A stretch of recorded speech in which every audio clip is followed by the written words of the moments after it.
আলজেরিয়ার সাথে Facundo মেদিনার performance নিয়ে দেখতেছি কিছু আর্জেন্টাইন ফ্যান একটু হতাশ। কিছু আর্জেন্টাইন ফ্যানকে দেখলাম যে আলজেরিয়া ম্যাচে ফাকুন্দো মেদিনার পারফরম্যান্স নিয়ে সমালোচনা করে বলতেছে যে ফাকুন্দো মেদিনা ভালো কোনো লেফট ব্যাক না। ফাকুন্দো মেদিনা আলজেরিয়ার সাথে ভালো পারফরম্যান্স করতে পারে নাই। আলজেরিয়ার মতো একটা টিমের সাথে যদি ফাকুন্দো মেদিনার পারফরম্যান্স এতটা বাজে হয়, তাহলে ইউরোপের বড় টিমগুলোর সাথে যখন আর্জেন্টিনার খেলা হবে তখন ফাকুন্দো মেদিনার পারফরম্যান্স আরো কতটা বাজে হবে। ফাকুন্দো মেদিনাকে দিয়ে হবে না, ফাকুন্দো মেদিনা চলে না। ফাকুন্দো মেদিনা বিগ ম্যাচে আর্জেন্টিনাকে ডুবাইতে পারে, এরকম কিছু সমালোচনা হচ্ছে কিছু আর্জেন্টাইন ফ্যানের কাছ থেকে দেখতেছি। শুরুতে বলি ফাকুন্দো মেদিনা কিন্তু আর্জেন্টিনার মেইন লেফট ব্যাক না। আমাদের বিশ্বকাপে মেইন লেফট ব্যাক হচ্ছে নিকোলাস ট্যাগলিফিকো। নিকোলাস ট্যাগলিফিকোর ব্যাকআপ হিসেবেই কিন্তু ফাকুন্দো মেদিনা বিশ্বকাপের স্কোয়াডে সুযোগ পাইছে। এখন নিকোলাস ট্যাগলিফিকোর ইনজুরির কারণে হচ্ছে ফাকুন্দো মেদিনার উপরে বাড়তি একটা দায়িত্ব পড়ে, বাড়তি একটা প্রেসার পড়ে। ফাকুন্দো মেদিনা হচ্ছে এই যে শুরুর একাদশের জায়গা পায়। আপনি এর আগে খুব বেশি একটা ম্যাচে দেখবেন না যে ফাকুন্দো মেদিনা আর্জেন্টিনার জার্সিতে খুব বেশি একটা ম্যাচে স্টার্ট করছে, ম্যাচের শুরুর একাদশে ছিল। খুব বেশি একটা ম্যাচে আপনি দেখবেন না ফাকুন্দো মেদিনা এই যে নিকোলাস ট্যাগলিফিকোর ব্যাকআপ হিসাবে বা হচ্ছে রিপ্লেস হিসাবে কোনো ম্যাচে 15 মিনিট 20 মিনিটের মতো সুযোগ পাইছে। আর্জেন্টিনার জার্সিতে খুব বেশি একটা ম্যাচ খেলার এক্সপেরিয়েন্স ফাকুন্দো মেদিনার নাই। এখন নিকোলাস ট্যাগলিফিকোর ইনজুরির কারণে হচ্ছে ফাকুন্দো মেদিনা এই যে লাস্টে যে ফ্রেন্ডলি ম্যাচটা খেললো আইসল্যান্ডের সাথে, ওই ম্যাচে শুরুর একাদশে ছিল। ওই ম্যাচের শুরু থেকে শেষ পর্যন্ত একদম পুরো 90 মিনিট ফাকুন্দো মেদিনা মাঠে ছিল।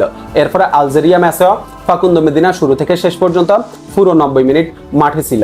এই যে নিকোলাস ট্যাগলিফিকোর ইনজুরি, এরপরে হচ্ছে বিশ্বকাপে তার ডেবিউ ম্যাচ, এরপরে বিশ্বকাপের একটা প্রেসার, সবকিছু মিলিয়ে ফাকুন্দো মেদিনার উপরে একটা বাড়তি দায়িত্ব ছিল, একটা বাড়তি প্রেসার ছিল। আর এই বাড়তি দায়িত্ব এবং বাড়তি প্রেসারের কারণে হচ্ছে ফাকুন্দো মেদিনা আলজেরিয়ার সাথে শুরুর দিকে কিছু মিনিট হচ্ছে একটু এলোমেলো ছিল, এটা আমি স্বীকার করি। শুরুর দিকে ফাকুন্দো মেদিনাকে একটু এলোমেলো লাগছে, কিন্তু ম্যাচের সময় যত গড়াইছে ফাকুন্দো মেদিনা নিজেকে গুছিয়ে নিছে, ফাকুন্দো মেদিনা পারফর্ম করছে।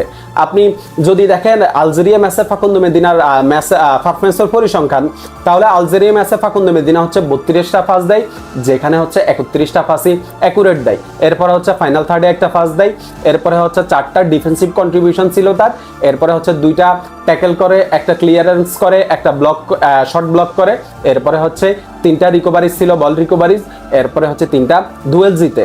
আমি মনে করি যে ফাকুন্দো মেদিনা একটা ভালো পারফরমেন্স করছে। তার চেয়েও বড় কথা হচ্ছে ফাকুন্দো মেদিনার কাছ থেকে কিন্তু এইরকম পারফরমেন্স আমি প্রত্যাশা করি নাই। আমি মনে করি যে আমার প্রত্যাশার চেয়েও ফাকুন্দো মেদিনা বেশি পারফরমেন্স ডেলিভার করছে, ফাকুন্দো মেদিনা ভালো পারফর্ম করছে। শেষের দিকে ফাকুন্দো মেদিনাকে কিন্তু খুবই আত্মবিশ্বাসী লাগছে আমার কাছে।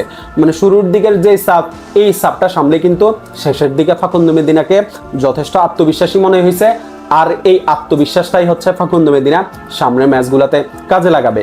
সো সমালোচনা করার কিছু নাই, ফাকুন্দো মেদিনা হচ্ছে আস্তে আস্তে আর্জেন্টিনার জার্সিতে নিজের সেরাটাই দিবে। আর নিকোলাস ট্যাগলিফিকো তো ইনজুরি থেকে ব্যাক করতেছে।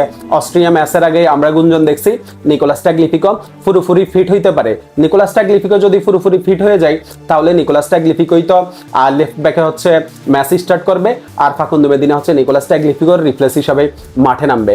আর ফাকুন্দো মেদিনার যে ফিজিক্যালিটি এবং তার যে স্পিড এবং তার যে এনার্জি, এগুলা যদি সে ভালোভাবে কাজে লাগাইতে পারে, তাহলে কিন্তু ফাকুন্দো মেদিনা একজন বিশ্বমানের লেফট ব্যাক হবে, এটা আমি বলে রাখলাম। আর্জেন্টিনার জার্সিতে আপনি দেখেন, একটা কথা বলি, ক্লাবের জার্সিতে আর্জেন্টাইন ফুটবলাররা ভালো পারফরমেন্স না করলেও কিন্তু আর্জেন্টিনার জার্সিতে সবাই বিশ্ব সেরা ফুটবলারের মতো হচ্ছে পারফরমেন্স করে। ক্লাব পারফরমেন্স দিয়ে হচ্ছে এই যে আর্জেন্টাইন ফুটবলারদের বিচার করা যাবে না। সেক্ষেত্রে ফাকুন্দো মেদিনা এই যে নিজের স্পিড, ফিজিক্যালিটি, এরপরে এনার্জি যদি কাজে লাগাইতে পারে, তাহলে ন্যাশনালে ফাকুন্দো মেদিনা ভালো মানের একজন লেফট ব্যাক হবে, একজন বিশ্বমানের লেফট ব্যাক হবে। সো ফাকুন্দো মেদিনার সমালোচনা করার কিছু নাই। একটা ম্যাচ 2টা ম্যাচ দেখে আসলে কোনো ফুটবলারকে বিচার করাও ঠিক না। ফাকুন্দো মেদিনার জন্য শুভকামনা থাকলো।